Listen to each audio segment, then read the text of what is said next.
In the increasingly authoritarian and brutal Russia under Vladimir Putin's doppelgangers, the case of Ksenia Karelina, the dual US-Russian citizen and amateur ballerina, underscores the brutal reality faced by those who fall foul of the regime, even inadvertently.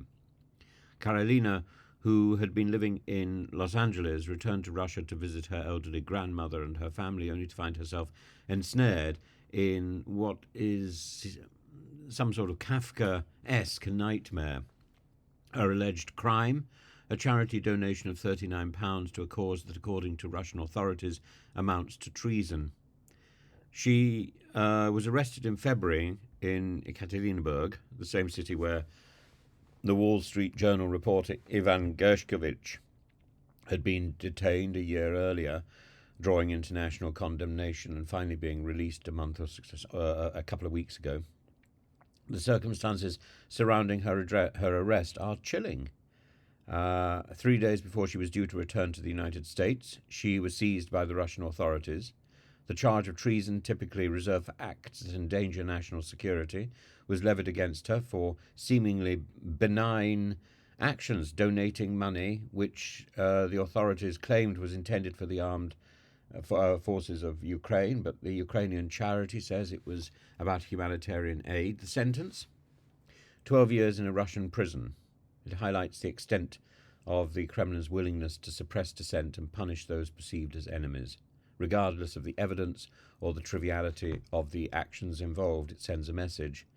The fact that a donation of £39 could trigger such a draconian penalty is a stark reminder of the erosion of basic freedoms and the weaponization of the legal system in Russia. And the judiciary, long seen as an extension of the executive in Putin's Russia, has become a tool for silencing opposition and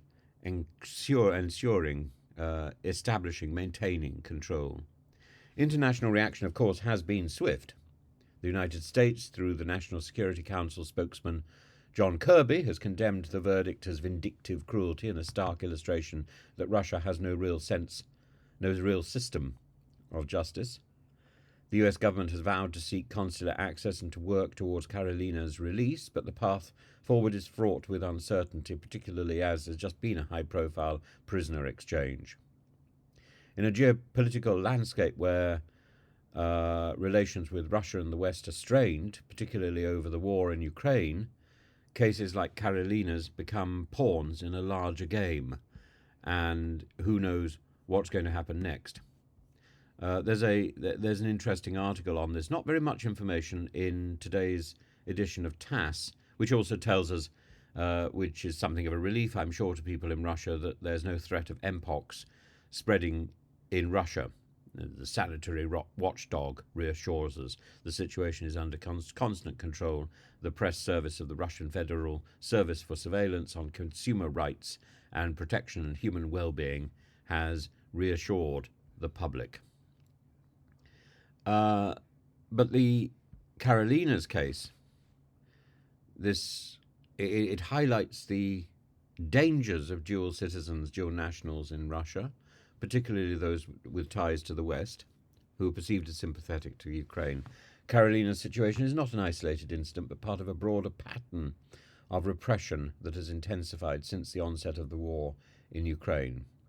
And Russia's state paranoia, exacerbated by international isolation, by internal dissent, has manifested in an increasingly aggressive crackdown on anyone perceived as disloyal.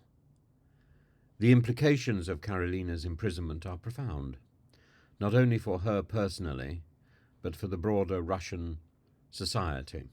It signals to ordinary Russians that even the smallest actions will have catastrophic consequences if they're seen as crossing the Kremlin's ever-shifting red lines.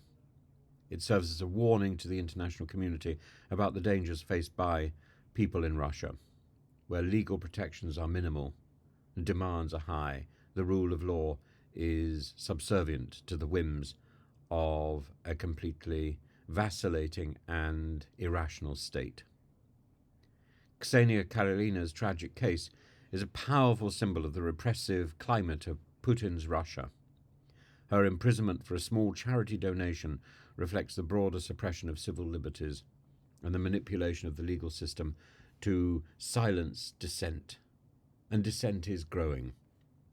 As the international community responds, Karelina's fate will be closely watched, both as a measure of Russia's intransigence and of the effectiveness of diplomatic efforts to protect the rights of individuals in an increasingly hostile environment.